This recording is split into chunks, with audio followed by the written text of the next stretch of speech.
On behalf of Angel Broking Limited, I extend a warm welcome to everyone for joining us on our earnings call. Along with me, I have Mr. Vineet Agarwal, our Chief Financial Officer, Mr. Ritul Gutka, IR Head, and SGA, our Investor Relation Advisor. As we interact for the first time in this new year, I, on behalf of Angel family, extend best wishes of 2021 to all of you and your families.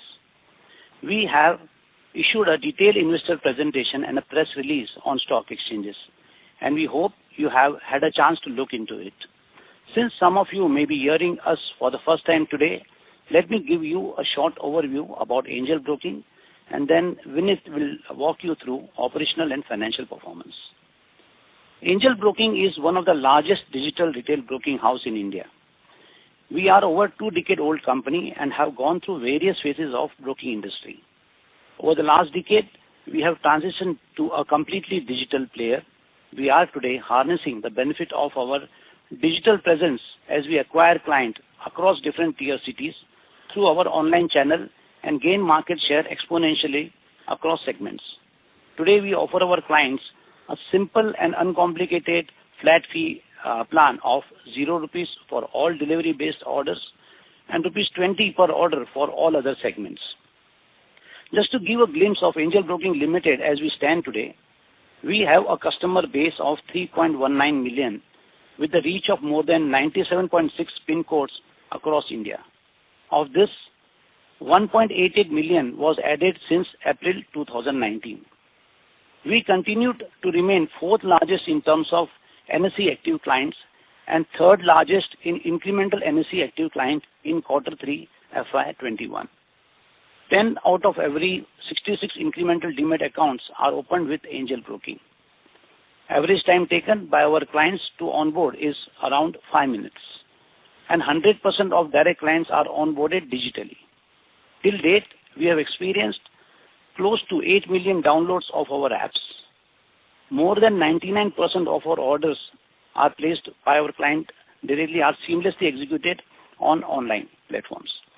We recorded close to 3.7 million peak trade in Q3 FY21, which demonstrates our strong IT infrastructure.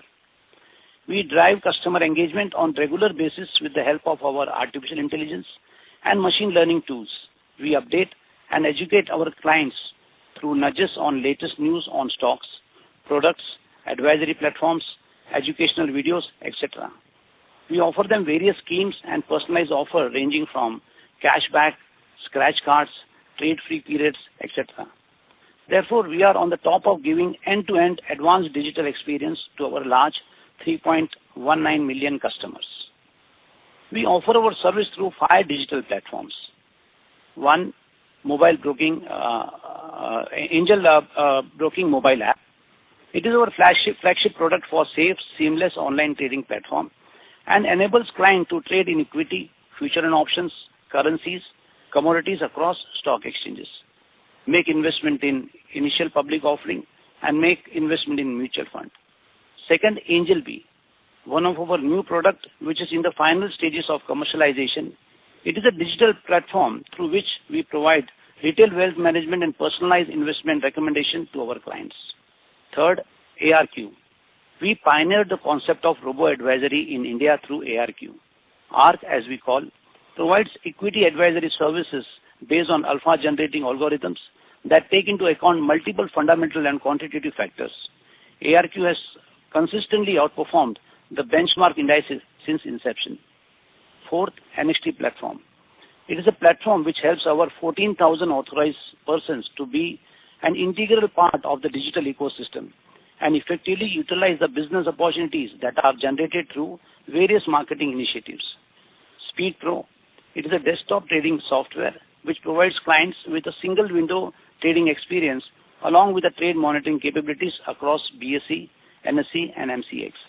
It's a secure, robust platform with one-click installation and is designed to meet traders' requirement. Now, coming on operational highlights, Q3 FY21 have been a remarkable quarter for us as we continue to have a business momentum across all our business parameters. We witnessed gross client addition which continued to pass 5 lakh mark for second consecutive quarter, indicating a strong momentum to business. Although net client addition was lower on quarter-on-quarter basis, partly due to 6% lesser working days. We recorded highest monthly net acquisition of 2,12,000 customers in the month of December 2020. Impact of the new margin regulation on volume have been restricted. While our cash and commodity volumes were lower by 13.5% and 19.6% respectively in December 2020 over November 2020, it was more than offset by a 16.4% higher volume in our F&O segment. Robust growth in our client base coupled with improved client activity more than offset the negative impact of new margin norms on our net broking income, which grew 2% sequentially. On the contrary, our net broking income in December was one of the best performance witnessed by the company. Our overall equity average daily turnover reached 2 lakh crore mark for the first time in our history during Q3 FY21. Our growth in ADTO over last 18 months is 7 times faster than the industry. Majority of our customers acquired come from Tier 3 and beyond cities. Since we have been targeting younger mobile and tech-savvy customers, the average age of customer acquired has steadily declined to 30 years now. This robust client addition translates into 15.2% market share in incremental demat accounts. This sustained rate of client addition also helps us to expand our funnel of active clients. From Q1 FY20 to Q3 FY21, our retail turnover-based market share grew 4.8 times in F&O segment to 16.1%, 2.2 times in commodity segment to 26.8%, 1.4 times in cash segment to 17.6%, 4.4 times in our overall retail equity segment to 16.1%.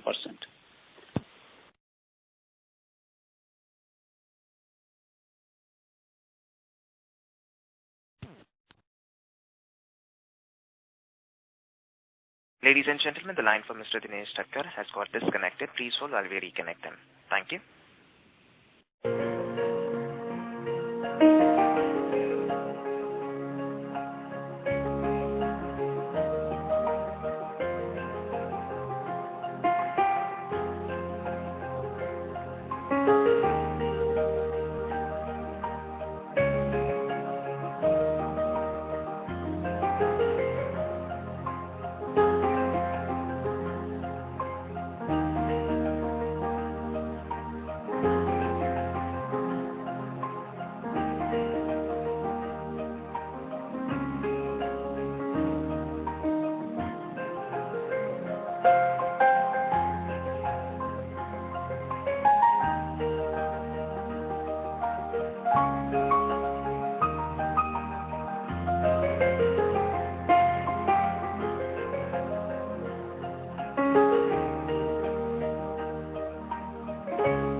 Thank you for patiently waiting. The line for Mr. Dinesh Thakkar has got reconnected. Thank you, and over to you, sir.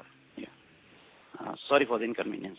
So, coming on, after market share, using our artificial intelligence and machine learning capabilities, we have been successful in activating more clients from our overall client pool. Our market share in NSE active clients have also steadily increased to 7.6% at the end of Q3 FY21, up from 4.4% in FY18. Close to 38% of our overall retail base remained active on NSE as on December 2020. This is significantly higher than the industry average of close to 32%. As our client base expanded, so did our overall active customer base. Using our digital properties successfully, we aim to become market leaders. As we move ahead, we plan to augment our product offerings, provide an open source platform. Third, integrate more third-party applications.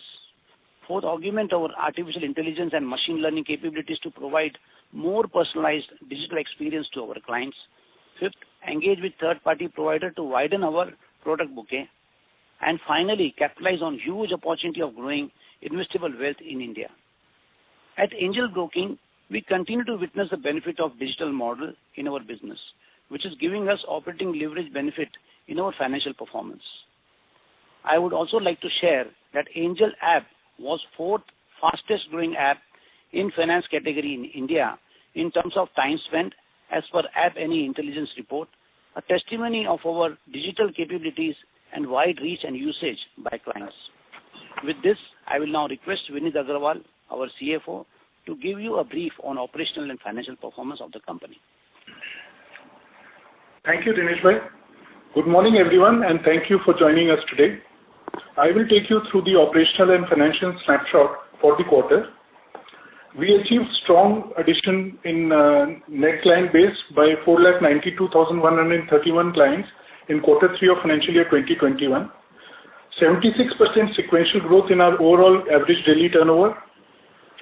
384 basis points expansion in our overall retail equity ADTO market share, and a healthy average lending book of 570 crores with a very low client exposure of about 50,000, indicating a granularity in the book. Now let me talk about the efforts to deepen the engagement with the clients and the customer profile. 67% of our overall client base are direct clients, while the balance are clients through the APA channel. Of the gross clients added during the quarter, 77% were direct clients. 55% of the gross clients added during the quarter came from Tier 3 and beyond cities. 37% came from Tier 2 and 8% from Tier 1. 72% of the gross clients acquired in quarter 3 of financial year 2021 were first-time investors. Let me now talk about our financial performance. We reported a total income of 3,156 million for quarter 3 of financial year 2021 as compared to rupees 3,179 million for quarter 2 of financial 2021, which is only marginally lower despite 6% lesser trading days. Quarter 3 of financial year 2021 revenue is further bifurcated as broking income, gross broking income, which accounted for 70% of our revenues, interest income, which includes interest from our client funding book and fixed deposit interest, accounted for 14%, depository income accounted for about 7%, income from distribution of mutual fund and insurance products about 1%, and others about 8%. Our gross broking income is further split into brokerage earned from cash, futures and options, commodity and currency, each contributing 35%, 56%, 8% and about 1% respectively. After paying commission to our authorized persons, 71% of our net broking income was contributed by our direct clients and the balance by our clients through our authorized persons. With respect to tier-wise net broking income, Tier 1 contributed about 16%, Tier 2 contributed about 38%, and Tier 3 and beyond contributed about 46%. Since we are adding clients at a rapid pace, 69% of our net broking income in quarter 3 of financial year 2021 was contributed by clients less than 2 years with us, and the balance was contributed by older clients. As all our direct clients acquired post-April 2019 are under the flat fee plan, and this segment has witnessed robust additions, share of flat fee plan in our quarter 3 financial year 2021 net broking income increased to 64% as compared to 54% in the previous quarter. As more clients are added under our flat fee plan, the share of the flat fee plan in our net broking income will keep rising. Since we transformed into a fully digital company, with majority of the transformation-related cost already incurred over the last couple of years, we continue to experience benefits of operating leverage. We maintained our EBDAT, that is earnings before depreciation, amortization and tax margin at just over 49% in quarter 3 FY21, similar to quarter 2 of FY21. Our profit before tax increased by 5% quarter on quarter to 1,445 million. Our profit from continuing operations has been marginally impacted due to tax impact of earlier years by about 49 million. Reported PAT for the quarter stood at rupees 732 million as compared to rupees 746 million for quarter 2 financial year 2021. Our trailing 12 months profit stood at 2,287 million, translating into an EPS of rupees 28 per share when calculated on our expanded equity base. Our 9-month financial year 21 performance stood as follows. We reported total income of 8,801 million, a growth of about 59% year-on-year. Profit from continuing operations stood at 1,961 million, a growth of 261% year-on-year. Our 9-month FY21 annualized return on equity stood at about 32% on an expanded net worth. With this, I conclude the presentation and open the floor for further discussion on our quarterly performance.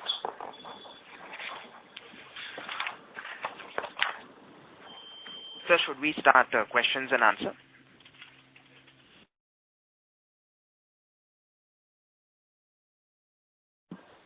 This is the operator. Should we start questions and answers, sir?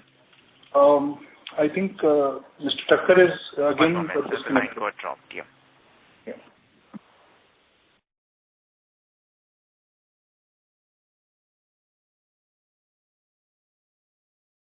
Line, no? Mr. Thakkar, your line is in talk mode. Please go ahead. Yeah, one second. Yeah, Faizan, we can start. Hello. Mr. Thakkar, your line is in talk mode. Please go ahead. Yeah. So, we are starting question and answer, right? Yes. Yeah. Thank you very much. We will now begin the question and answer session. Anyone who wishes to ask a question may press star and 1 on their touchtone telephone. If you wish to remove yourself from the question queue, you may press star and 2. Participants are requested to use handsets while asking a question. Ladies and gentlemen, we will wait for a moment while the question queue assembles. Reminder to the participants, anyone who wishes to ask a question may press star and 1 at this time.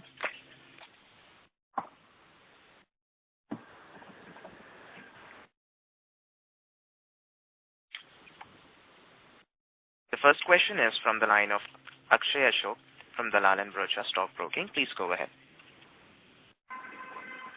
Sir, congratulations on a good set of results. I just have 2 questions. Sir, why are we losing market share in cash and commodity segment on a QOQ basis? And if you could just answer that.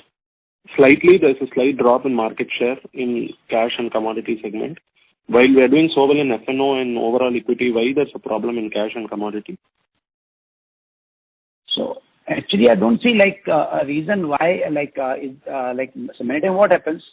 Few other participants are active like HNIs and all that. So it may appear that some month market share is not in line with, because we cannot see market share grow every month. But if you see it overall growth, no, you will see steady growth in all the segments. Although currently retail flavor is more on F&O side because of new margin restrictions and all that. But overall, like in commodity as well as in this cash, it is the impact of margin, the new regulation. But I don't see we losing market share. But overall market in retail segment might have dropped when it comes to a small ticket size. But from this base, what we are seeing a gradual increment in our market share in all the segments. Okay. And what is this Angel B? Is it wealth management platform? Are you guys looking to enter into wealth management in any way or to diversify the broking business? Because most of your revenues is coming from broking. So is this Angel B a part of a plan to diversify a bit? Yeah. So you are right. Angel broking is very revolutionary kind of like product, which will help you to decide on their financial planning. So initially, we will start cross-selling to our broking client products like mutual fund, insurance, loan products, and all that. So Angel B is more on financial planning for lifetime. So gradually, like we want people to create lots of like financial assets to meet their financial goals and requirements. So this Angel B has lots of kind of like. Yeah, because you guys are so much into broking that like lifetime of a client, if you have to keep him with you, like right from he gets into a job and till retire, so you need to diversify a bit, right? So is that part of the plan why Angel B you're introducing? Yes, like yes. When the salary increases, you look at wealth management, because you tier 3 cities, there's a good chance that when the market starts falling, these guys may stop trading, right? So that's a fear, right? How do you think you will? Actually, you are right. See, life cycle often investor starts as a trader many times, and then gradually they have to move to acquire more financial assets. So Angel B is an answer to that. Plus, as you rightly pointed out, tier T city ticket size is very low.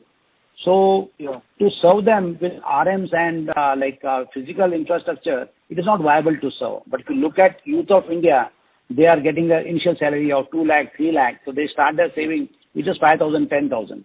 So Angel B is a solution which can help them not only to decide their mutual fund and their portfolio, but will help them to even track their goals. So if it is not aligned to their goals, automatically because of all goals that we have built, that is what we call based on this ARQ engine, this platform will nudge them that your portfolio is not performing. You have to realign, rebalance that. Okay. When is this is planning to get into operation, Angel B, most probably? We are testing it out, and we have tested out with a large customer base. So now, starting next financial year, we will start operationalizing and scaling it up. Okay, sir. Thank you. Thank you so much. All the best. Thank you. Thank you. The next question is from the line of Amit Shah from Ace Securities. Please go ahead. Mr. Shah, your line is in talk mode. Please go ahead with your question. Amit Shah, your line is in talk mode. Please go ahead with your question. As there is no response from the current participant, I have muted the line. The next question is from the line of Deepak Khatwani from Girik Capital. Please go ahead. Yeah, so I just wanted to understand why is there a significant decline in average revenue per client this quarter? Is it because of the decline in the cash turnover, or is there any other reason to it? Vinit, just help me in that.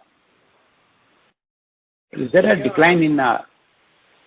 So as we are expanding our client additions, so these clients not necessarily they start trading in the first month or in the first few days itself. So they take some time to start trading. And we also have some offers which we roll out to our new clients to nudge them into trading. So because of that, there could be a slight movement in the revenue. But over a period of time, they start increasing their exposure in the market, start trading more and more. And secondly, because of the margin trading, margin restrictions that came into effect from 1st of December, we've seen slight dip in the activity, especially in the cash segment, which will bounce back as we go along. So, as Dinesh Bhai already said, the market share is already in the upward mode, so it will keep on improving. So could you also help me with the steady state numbers for the coming quarters, because a lot of things have happened in the past 1 year. I'm just trying to understand, the steady state average broking revenue per client. Will it be similar to this quarter number, or will it be higher than this or lower than this?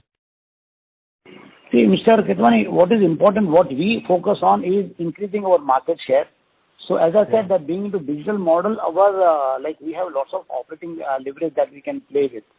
So as cost of acquisition, that is the main cost that we have. So we would like to maintain a CTR, cost to revenue, of around 50%. And excess we would like to spend on that segment of customers, give them offers and attract them to our platform, so that we are able to get a higher market share. So that is the focus currently, to get more market share. And when we give this kind of offers and all that, definitely there's an impact on first month and second month revenue that we receive from customer. But we look at life cycle revenue has a very small impact. But as we are growing month-on-month basis, we may see impact on month-on-month that will be there in terms of average revenue that we get from a new client. But if I check the life cycle revenue that I'm going to get from this client that I'm acquiring, it will be almost similar to averages that we have got for quarter 2 and quarter 3. All right. If I can squeeze in one more question on the cost of acquisition. Could you comment a little bit on how the cost of acquisition has been this quarter as compared to the last quarter? See, cost of acquisition has remained same for all this 2-3 quarters, 1, 2, and 3. It has not changed in any way. In fact, we could have optimized that, but as I said, our focus is on market share, so we continue to spend same amount to acquire the client as we have been spending in quarter 2 and quarter 1. All right. Okay. Thank you. Thanks for answering the question. Thanks. Thank you. Reminder to the participants, anyone who wishes to ask a question may press star and 1 at this time. The next question is from the line of Sarvesh Gupta from Maximal Capital. Please go ahead. Good afternoon, sir, and thanks a lot for taking my questions. So first question was related to the previous participants.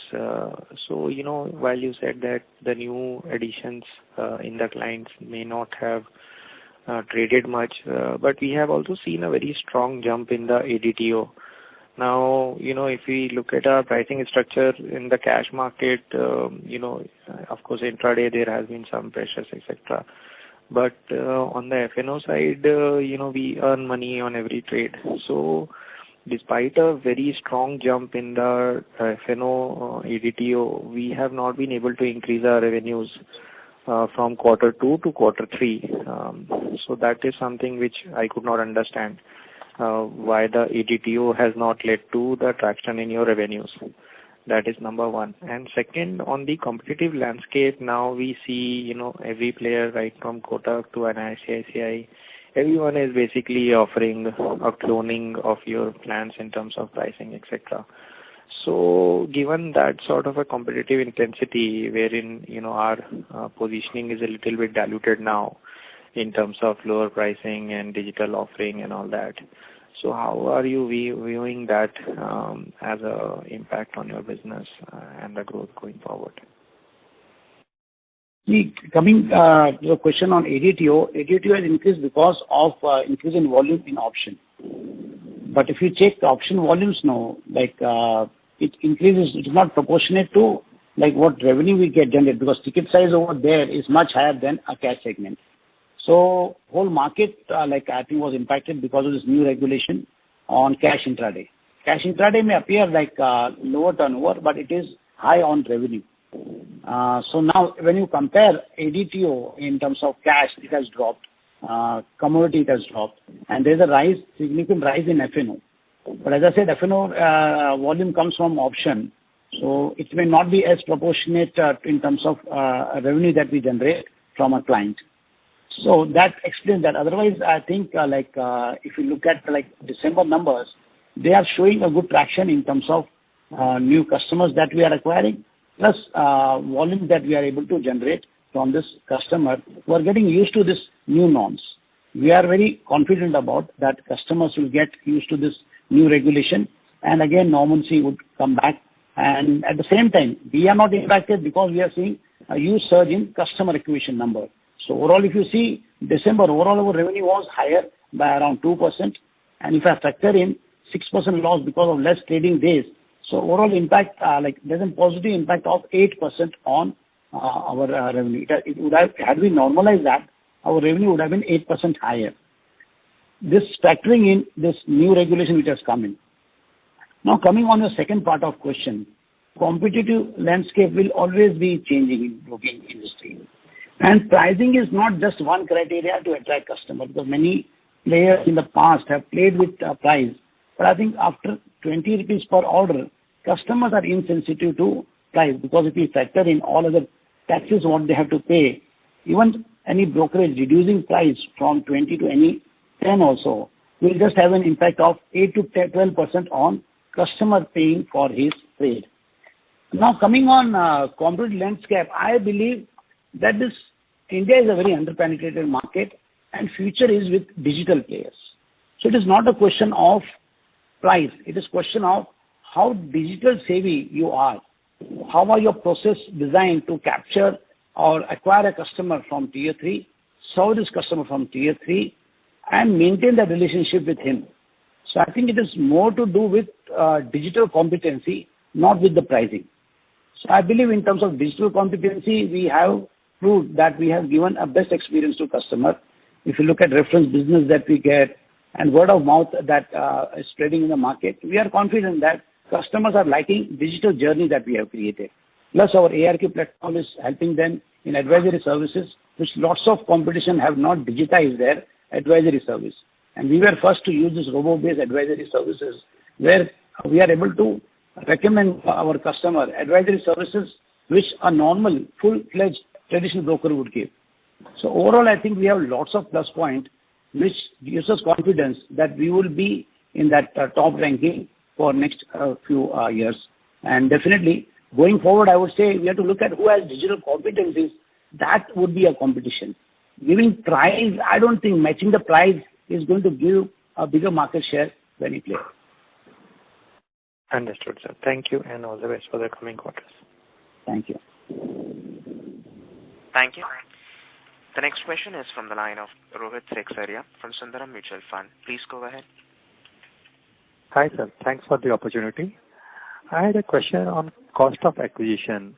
Like quarter on quarter, I see we have added 10% less clients, but acquisition, you said it's similar. Then what has taken our other expenses up by 6% quarter on quarter? We are spending on product and technology side. So that is where we are in the kind of we are developing lots of digital products which we will be launching in the next financial year. So our spend will be more on improvising on our product and technology expenses. Plus, at the same time, we are exploring possibility of how to increase market share and experimenting lots of things on digital acquisition, how to acquire more customer from different kind of pocket. So when we are doing this kind of an experimentation, there is some cost which is built, which is front loaded, I would say, which takes time to really result in advantage that we could receive by acquiring more market share. So I would say on sales side, it is front loading of the cost, and definitely we are spending on improvising our digital properties, and plus we are spending on upgrading our technologies. Right. That sounds good. And in terms of the client additions, we have added significant number of clients this quarter and the previous quarter. Roughly 50% of our total clients we have added in these 2 quarters itself. So to give revenue contribution of the clients added last quarter and this quarter?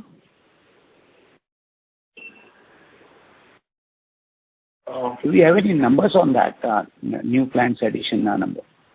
Can you just repeat your question, please? I think like revenue contribution of the clients added this quarter and last quarter. How much revenue they have contributed?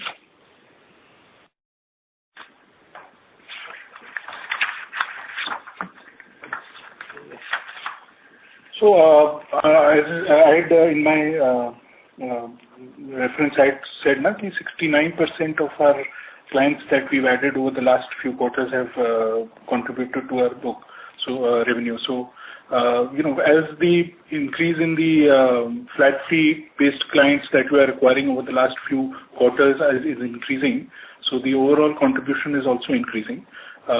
We have not shared any data relating to the exact contribution of these clients to the revenue pool because that's something very sensitive. But if it can help you, I think you can take that in our slide. We are showing that we have acquired 1.88 million clients since April 19. So they are contributing to almost 70% to our revenue. Yeah. Right. Oh, if something similar you can do only for F21 or acquired since March, because that's when you have acquired a significant number of clients. So that would be of great help. Sure. Thanks. Thank you very much. Thank you. Reminder to the participants, anyone who wishes to ask a question may press star and 1. The next question is from the line of Dipen Sheth from Crystal Investment Advisors. Please go ahead. Hi, and thanks for letting me ask this couple of questions, if you'll give me the liberty. So the first one is on acquisition, and I wanted some color on the nature of costs that we are incurring for this, and what we classify as acquisition costs or acquisition expenses.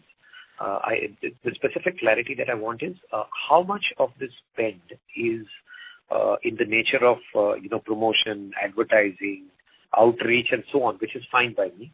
But how much of it is in the form of direct benefits or subsidies being given to customers in the form of freebies and so on? Do you have some sense there? What I'm trying to figure out is how much are we subsidizing and literally bribing customers to work with us? Okay.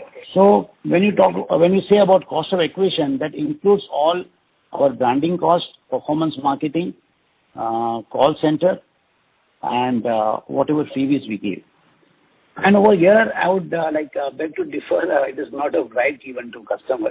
So it's a business model where in India we know that market is underpenetrated.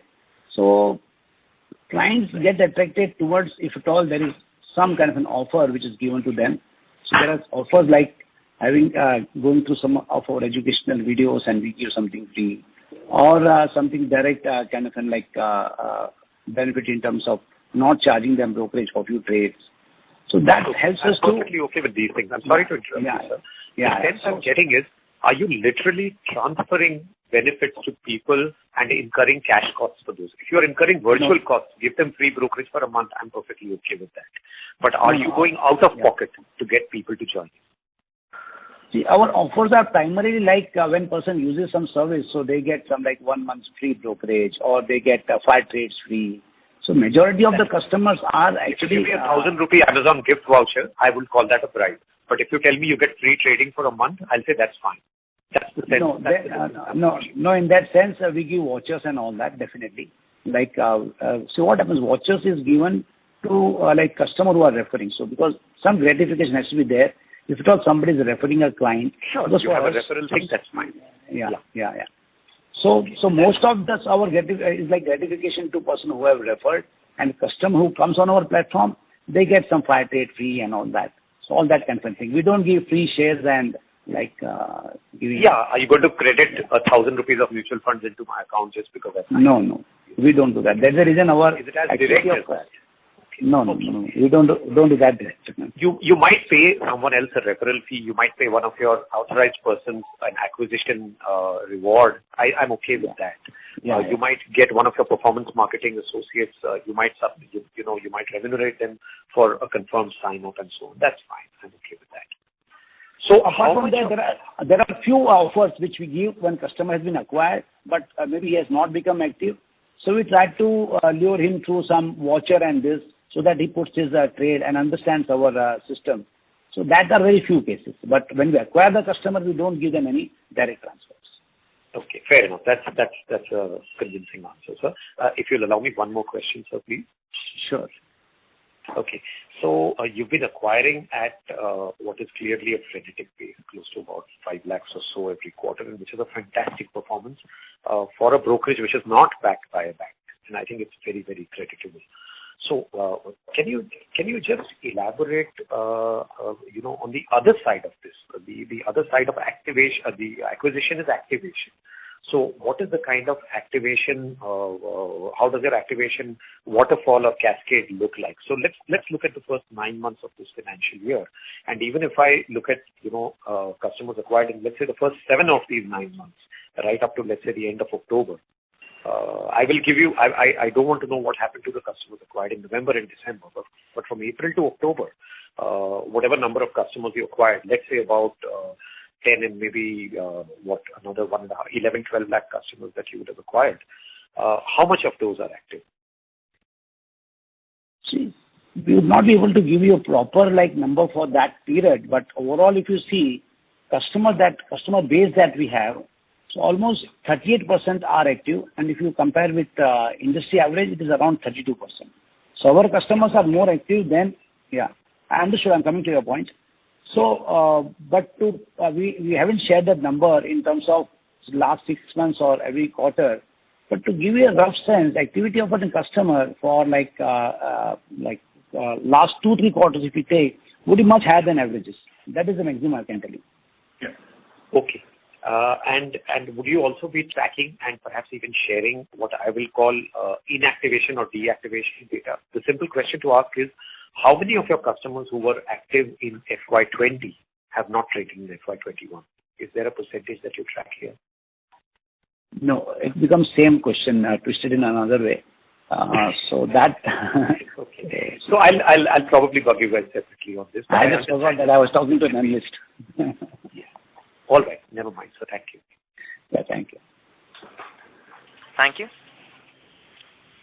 Reminder to the participants, anyone who wishes to ask a question may press star and 1. The next question is from the line of Amit Shah from A Securities. Please go ahead. Hello? Yes, sir, you're audible. Hi, sir. So I have 2 questions. First, sir, can you throw some more colors on Angel Bee and Speed Pro platform? I mean, how is it different from a regular Angel mobile app? Okay.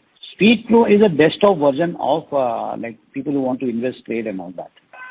So, and Angel Broking is a mobile app. Okay.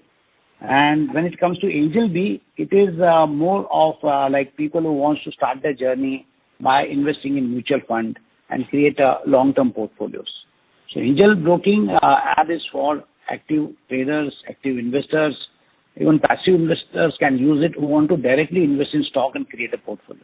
But when it comes to investing passively through mutual fund or buying any other financial asset, so then they have to come on Angel Bee.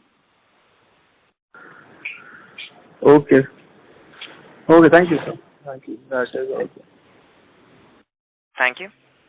The next question is from the line of Pratik Podar from Nippon India Mutual Fund. Please go ahead.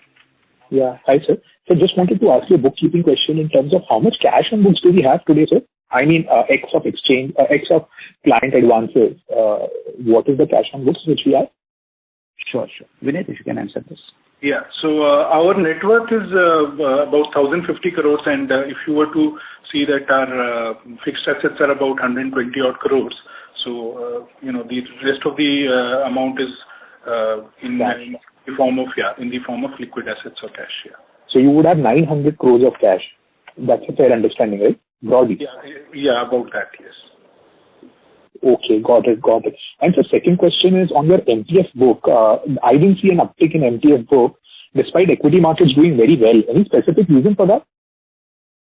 Yeah. See, if you know, the regulator has come out with a new pledging mechanism, and what is happening, that the customers that we are acquiring, previously they have to just buy and we could have fund that. Now they have to learn the process of pledging and unpledging and all that. So I think it is a matter of time that we have to create lots of awareness journey for new customers and old customers and how to avail of these facilities.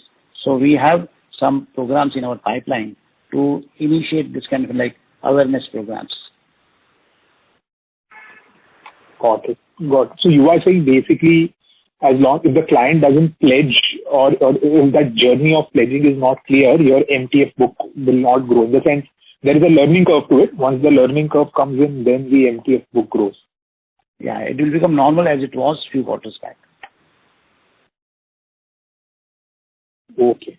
And so lastly, just on your, going back to the cash, this cash is liquid cash, right?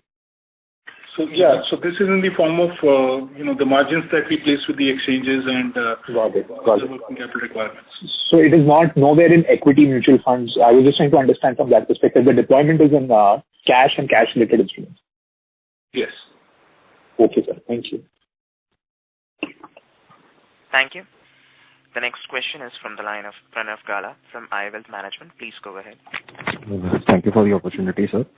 So just one question, follow up on our fellow analyst. You were saying that we increased we saw an increase in the options turnover, right? So in that term, even there we are charging them 20 rupees. So what is the reason for the fall in ARPU? See, if you see ticket size of cash and if you see ticket size of option, no, it is different. But charge that we charge per order is same.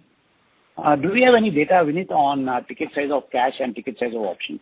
No, sir, we haven't shared that information. But it is significantly more than what it is for the cash side. Yeah. So Mr. Gal, just to give you a sense that, okay, when a person buys option, no, so like turnover may appear to be huge, but revenue that he gives just 20 rupees. And cash, he may just purchase 50,000 or 1 lakh and trade, he gives the same 20 rupees. Right. So even after, say, an overall increase in ADTO, we saw a substantial increase in ADTO even Q1Q.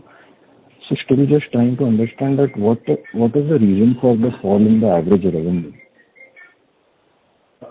No, one thing, as I said, that we saw total revenue increase by 2% in this quarter. But the factor in this quarter had less working days to the tune of 6%. Plus, we had to absorb this new margin regulation. So all in all, had we normalized this quarter two and quarter one, we are seeing that we had a growth. We could have had a growth of around 8%. Okay. Plus, we have absorbed this impact of margin trading. New margin regulation. Yeah. Okay, so you are saying that if this margin, the new regulation wouldn't have happened, we would have seen the same ARPU. Almost, I would say, because as I said that we are running lots of offers to attract first-time investors. So we give like first month trading free. So when we acquire a customer now, 1 month he is not contributing on revenues, and he starts contributing from next month. So there is a new base getting formed. Okay. Okay, sir. Thank you so much. Thank you. The next question is from the line of Rajal Gandhi from ICICI Direct. Please go ahead. Hello, yeah. Hi, good afternoon, sir. Congratulations on the good numbers. Sir, two questions. One is you were sharing the acquisition cost, but you didn't see the total number. So what would be your total acquisition cost for the quarter? And second one? Yeah, sir. Vineet, do we give sales number? No, we don't share the acquisition cost, Kajal. Okay. So broadly, still quarter on quarter, the numbers on other expenses are similar. So we should expect these are similar, or we have gone up on that? No, cost of acquisition is almost similar. As I said that being to digital model, we have lots of operating levers that we can use to optimize our cost. But currently, focus is maintaining this COA, how we can increase market share. So focus on market share rather than optimizing our cost of acquisition. So if there is any left budget in terms of acquisition cost, we try to experiment on new ways of acquiring more market share. Okay. So, and second thing was on the sub-broker volume. You have shared almost 20% is contributed by them. The presentation, what will be the color? Like most of them will be the FNO or cash, and what will be like revenue contribution on gross basis?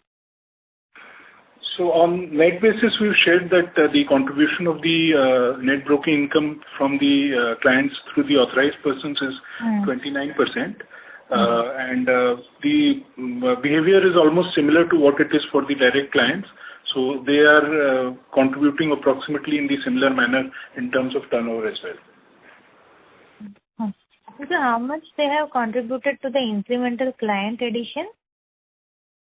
So 23% of the clients that we acquired in quarter 3 were through the sub-broker network, and about 77% were direct clients.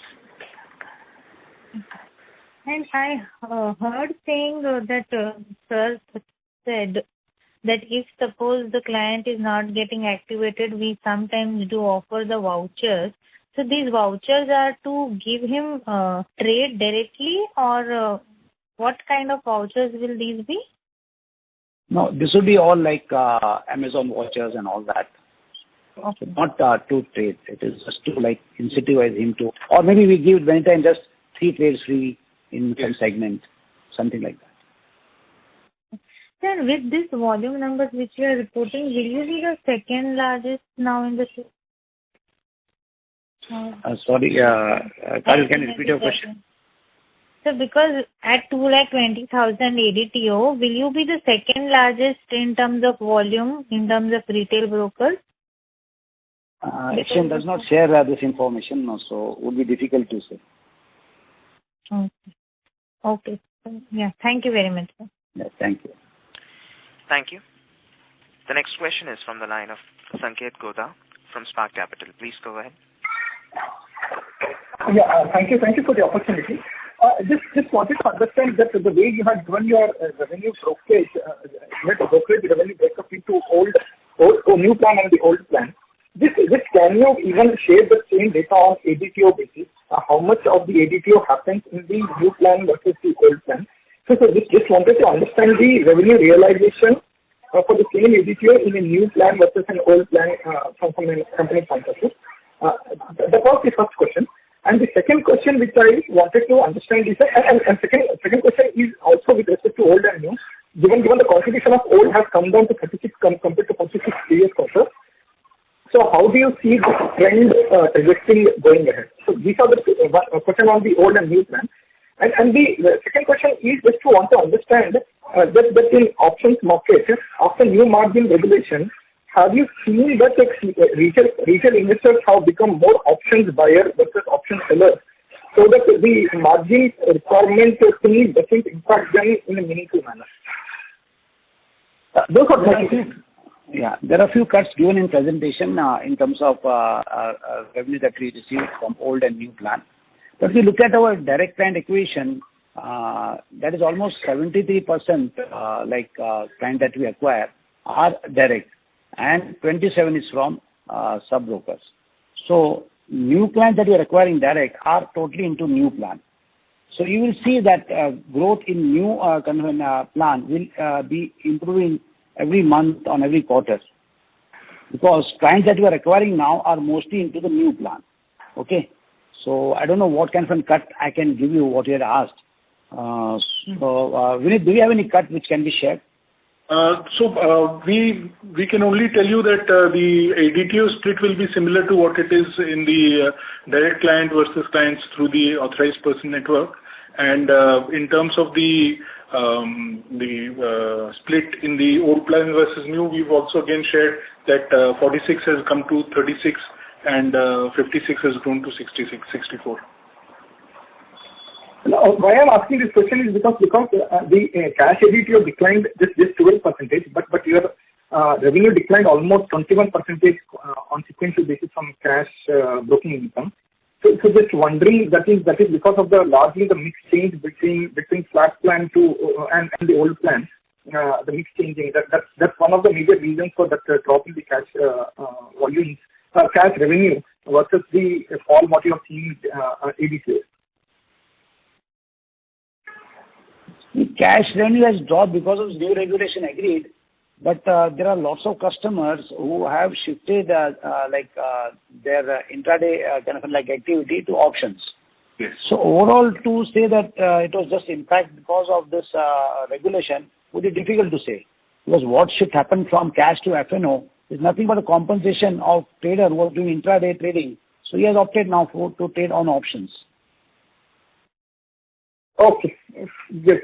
And just on the second question, can you see that you have seen a trend that retail customers are becoming more options buyers to overcome the challenge of margin compliance? See, I would categorize this into two parts. One is the retail investor who comes and buys delivery. So definitely over there, I don't see they will shift their position from cash to F&O. Mm-hmm. But there were lots of customers who were doing intraday. Now with less leverage available, they usually opt for options now. Okay, sir. Thank you. That's it from my side. Thanks. Thank you. The next question is from the line of Pratik Poddar from Nippon India Mutual Fund. Please go ahead. Yeah, hi. So sorry, I didn't understand. Your MTF book is actually related to stock purchases, right? Not for, pledging is more for margins for intraday, but MTF book is more for 1+5 or T+5, right? That is the way MTF book works, where people buy for 4-5 days and then they kind of sell off. So didn't understand that. Yeah. Mr. Pura, what happens, like when it is loan against share, then customer has to buy and then pledges to us for to avail a loan against shares. But our margin trading book works where customer buys and automatically we used to lend him if at all he wants some lending on that. But previously shares were in our pool account. Now it has to be transferred to customer account and then he has to initiate a pledge. So he has to learn all that, and there are like new journeys. Whenever there's a new journey, there's a drop in revenue always we have seen for any feature on our app. This is a major change which regulator has come with.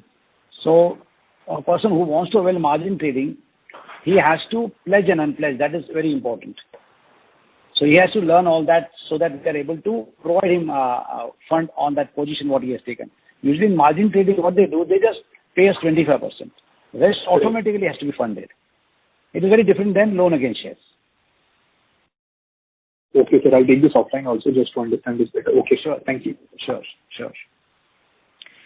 Thank you. The next question is from the line of Dipen Sheth from Crystal Investment Advisors. Please go ahead. Thanks for the second opportunity, sir. On the pricing bit, I saw a reference to something called flat fee plans in the presentation. So when you talk about flat fees, are you referring to instances like 20 rupees a trade or a monthly fixed flat fee for all trades, unlimited volumes? No, we are referring to 20 rupees per trade and zero brokerage. Zero on cash. Or charge on delivery. Yeah. We are referring to the same. Do you think that we might, just like telecom, we might get into an unlimited volume situation and just let people do what they want for, let's say, 1,000 rupees a month or 5,000 rupees a month or whatever? Is that something at the back of your mind?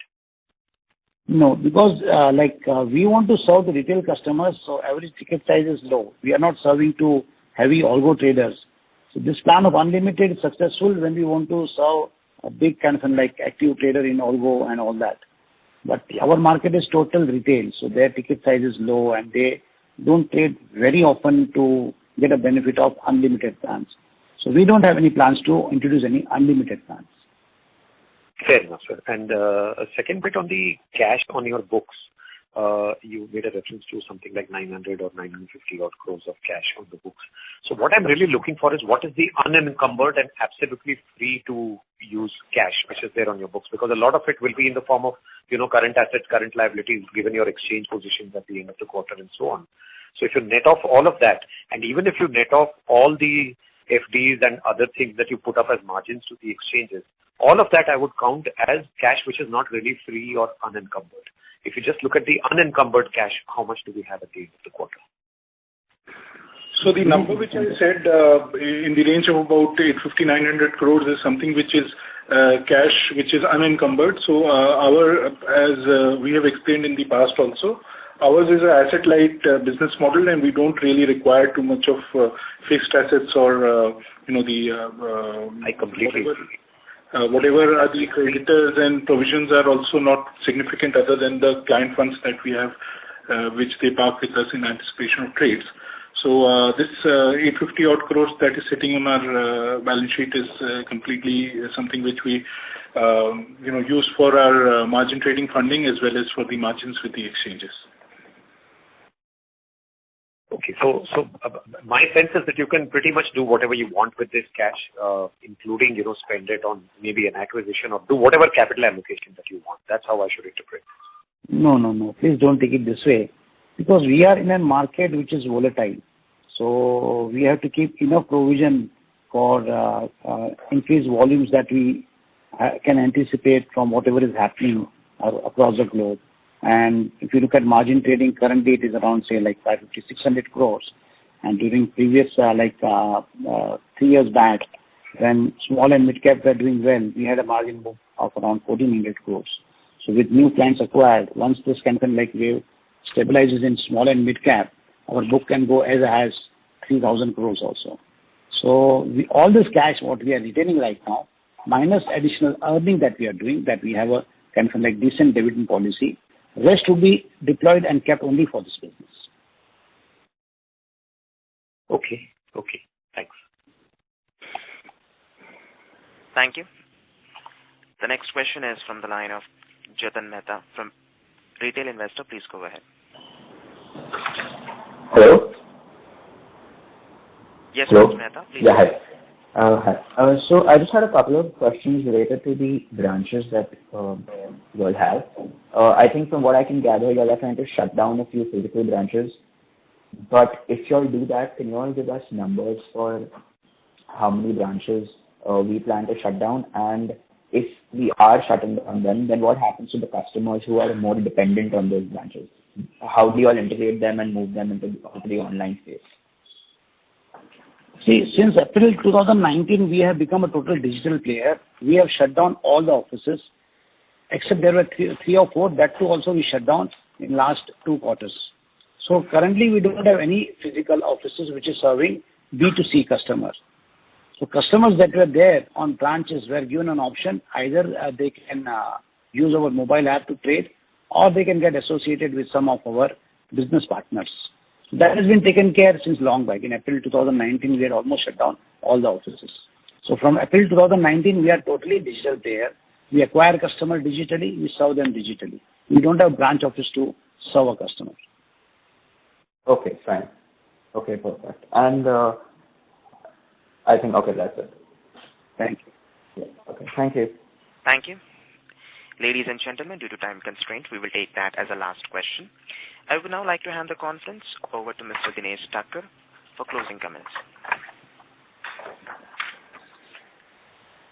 As we are aware that financial investment has become a necessary consumption to achieve financial goals and aspiration, but in India it is highly underpenetrated economy with equity products forming under 4% of asset as compared to equity penetration in other developing economies. We believe the current generation, which is mobile and technology savvy, will lead growth from here on. Our role in this growth opportunity will be in facilitating them to invest in right and most appropriate manner. Correct product suits at the simplified and uncomplicated prices places us competitively in the industry. We continue to penetrate deeper into Tier 3 and beyond cities, where we believe there is an ample opportunity to grow for us as well as for retail participants. So thank you very much for joining on this earnings call.